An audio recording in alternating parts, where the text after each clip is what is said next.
Good morning, fellow YouTubers. So right here where I'm standing, there used to be a building, a structure, and this is like the back of it, I guess. But this was a cool, tiny little bar with one pool table, and I stopped and played pool here. This is on Highway 33 in Ojai, and you have the Deer Lodge down below, which is a really cool, really old, all wood and tile, like full Americana, kind of a biker bar. Just recently, though, they've made it more of kind of an upscale restaurant. So you still get a few motorcycles there. I mean, but Sundays you used to have like 30, 40, 50 bikes, mainly Harleys, like the Rock Store. But now Sundays you'll have, I went by yesterday, I think I saw 3 bikes. So it's not really catering to that crowd anymore. But this place was kind of nice because the couple times I shot pool here, it was like one other biker. You know, it was just a really little hole in the wall, and most people stopped at Deer Lodge. And people that wanted to go up in the mountains, I guess they already stopped at Deer Lodge or something, but it got almost no business, thus it went out of business. But this is kind of cool that it's the remnants of that building. And but anyways, the reason why I started making this video is because so I went 6 days completely sober, not even caffeine, up solo camping up in these Ojai Mountains. And so when I came down into town yesterday, there's this really nice bar with craft beer with a big open patio and a lot of dogs. And I've seen this place twice when I wasn't drinking and was like, darn, I would love to go there and have a beer, but I'm not drinking. But, you know, it's perfect for the dog and whatnot. So I decided after 6 days completely sober, I'll have 1 pint. So I go in there, and there's a pool table. I didn't know that. And then I also ask, do you have an electrical outlet where I can charge my phone? And she says, right over there. And it just happens to be over by the pool table. And there's a couple over there, like maybe somewhere between 24 and 27. Um, a white guy with a beard, kind of like mine, but he's younger, so it's brown. He's got a bald head also. Um, and then the girl's a blonde, real thin, like a crop top, you know, kind of real tight blue jeans. But they come from money up here. They come from farming and a lot of land. Their family had like over 1,000 acres. Now they only have a couple hundred. But yeah, so I just watch them and drink that beer slowly and fiddle with my channel videos and stuff.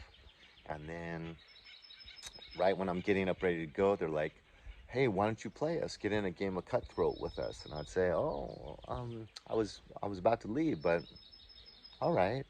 So then that meant I had to get another one. But so we're shooting pool, the three of us, and then I noticed this. We're kind of indoors, but it's just such a big open area that it's kind of like we're outdoors too. But then actually outdoors on the patio is a Hispanic couple. Now they're more like maybe 45, 50. And the guy is just kind of minding his own business, having a good time, looking around, eating food, drinking his drink. And the girl, though, just sat back, leaned back in like a yard chair, and just stared so hardcore. I have a sister-in-law that does laser beams. She'll try to burn her eyes right through your skull. And you'll be like, you know, at a party, and you know, you notice it like a couple times, and then like 5 minutes go by, and she's still doing it. It's like, wow, you really got some hatred in you, woman. But you know, hate burns you up from the inside. So, anyways, it's the exact same thing this woman was doing. She had her sunglasses on, but just wouldn't take her eyes off of our little threesome over by this pool table. No one else was around us. So, and it was just like hardcore for like 25, 30 minutes, I'd say. And I just kept, you know, having a good time talking and shooting pool, and just kept kind of noticing this. And it's like, wow. And then I noticed one time she even pulled on her boyfriend's sleeve and pointed at us and started like talking and pointing at us. It's almost like a guy mad dogging that wanted to start a fight.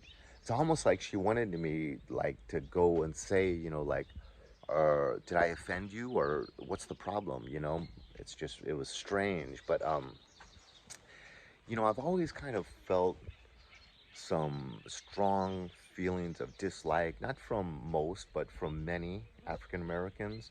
I had blonde hair at one time. I had blue eyes. I'm like white. There's no denying it. I don't have brown eyes. I don't have dark hair. I don't have, I'm white. Um, so I would get that, and I worked primarily in ghettos throughout my career. Um, but I never would get it from Hispanics until this administration started really pushing the race card in every possible way possible, even, about 2 years ago before they came in office. But yeah, now about 2 years, I've been kind of getting that same vibe from Hispanics. Not even many of them, very, very few. But every now and then, I'll just get such a negative vibe and such a negative reaction, like purchasing something in the store from a Hispanic person, whatever.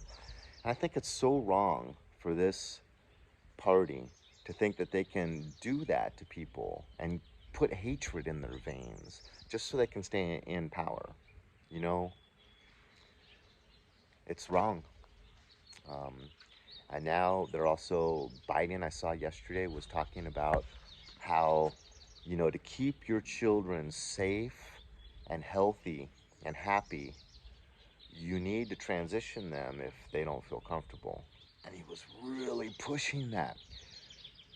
That's evil. That's pushing, mutilating our our youth, going in there and surgically removing body parts and altering body parts and taking radical hormone suppressing drugs. That's evil. Like 99% of people don't feel comfortable with their body when they're like, 12, 13, 14, 15, 16. We're all extremely insecure and sensitive about our appearance at that age. And to say, and they'll say, if you're uncomfortable with your body, no matter what age, that means you're probably, in need of transitioning. And so there's just such a big push to destroy our young and just psychologically destroy them and allow them to have no peace of mind for the rest of their lives. Go on YouTube, look at some of these people that have transitioned and tried to get back, because it's a trend. It's trendy. If you want to be popular in school, high school, and you're not, transition, bam, instant popularity. So it's a big trend. And kids at that age, teenagers, want popularity and acceptance so bad. You mean all I have to do is chop off my dick and take some hormone things? I'll do it, man. And then, 4 or 5 years later, they're just destroyed human being for the rest of their lives. Anyways, that's my rant. God bless. Have a good day.